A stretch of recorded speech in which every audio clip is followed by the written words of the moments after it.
आज बात करेंगे तुर्की के वीज़े के बारे में। लोग बेशुमार कहते हैं तुर्की में इन्वेस्टमेंट कीजिएगा, तुर्की जाके जनाब आप कुछ जायदाद ख़रीदिएगा और वहाँ आपको वो पीआर दे देंगे या नेशनलिटी दे देंगे या आपको वहाँ का पासपोर्ट दे देंगे। ये बात दुरुस्त है, लेकिन ये एक ऐसा आपको नुक्ता बताने लगा हूँ कि अगर आप वहाँ पे इन्वेस्टमेंट करना चाहते हैं तो इस नुक्ते को ज़रूर मद्देनज़र रखिएगा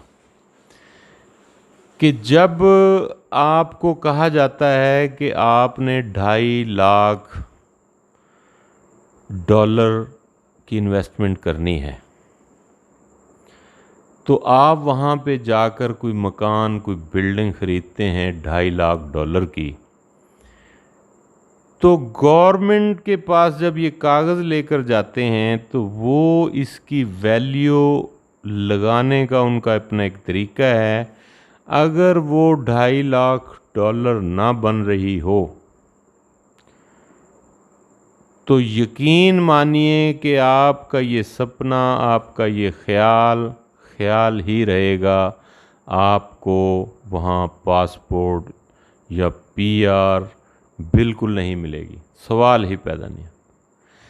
अब एजेंट हजरात जो हैं वो एज ए प्रॉपर्टी डीलर आपको साथ डील कर रहे हैं, as a property dealer, as a visa agent नहीं, एज ए प्रॉपर्टी डीलर। वो आपको कहेंगे जनाब $2.5 लाख की आपने वहाँ इन्वेस्टमेंट करनी है, आपको पासपोर्ट मिलेगा, आपको $2.5 लाख की इन्वेस्टमेंट दिलवा भी देते हैं, करवा भी देते हैं।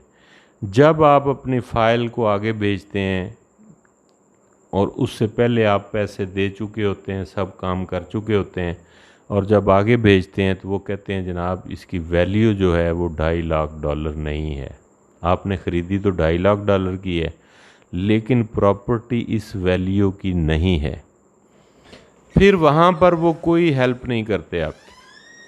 वो कहते हैं जनाब हमने तो इतने की दिलाई है, ये हो गया, वो हो गया, वो खा गया, ये वो कर गया, कोई कमीशन चले गए, ये वो, फिर आपको फोर्स किया जाता है थोड़ी सी आप प्रॉपर्टी और ख़रीदें इसकी वैल्यू ताकि बढ़े।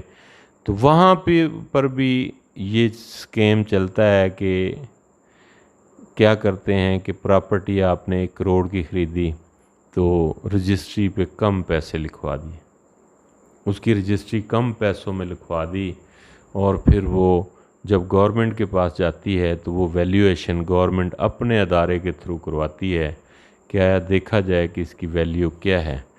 तो वो फिर जो वैल्यू निकालते हैं तो वही असल वैल्यू तस्लीम की जाती है। लिहाजा अगर आप तुर्की में बतौर इन्वेस्टमेंट करने जा रहे हैं तो ये बातों का ख्याल रखिएगा। आप जिससे भी बात करें उससे कंप्लीट बात कीजिएगा कि वो प्रॉपर्टी जितने की मैं ख़रीद रहा हूँ उसकी वैल्यू भी उतनी होनी चाहिए। तो फिर ही ये चीज़ें सारी बात तय करने के बाद ही आगे कदम बढ़ाइएगा। और बाकी तुर्की अच्छा मुल्क है, पाकिस्तान की निस्बत तरक्की याफ्ता है, और फिर लाइफस्टाइल भी उसका यूरोप जैसा है। तो मैं नहीं समझता कि वो उसमें कोई नुक्स है मुल्क के अंदर। मुल्क बेहतरीन है, रहने के लिए भी बेहतरीन है, सेफ़ है कंट्री, तो आप वहाँ रह सकते हैं। लेकिन जो मामलात हैं उनको मद्देनज़र रखिएगा कि मामलात अगर 100% माशाल्लाह 100% सही सारे हो जाएं तो बहुत ही अच्छा लगता है।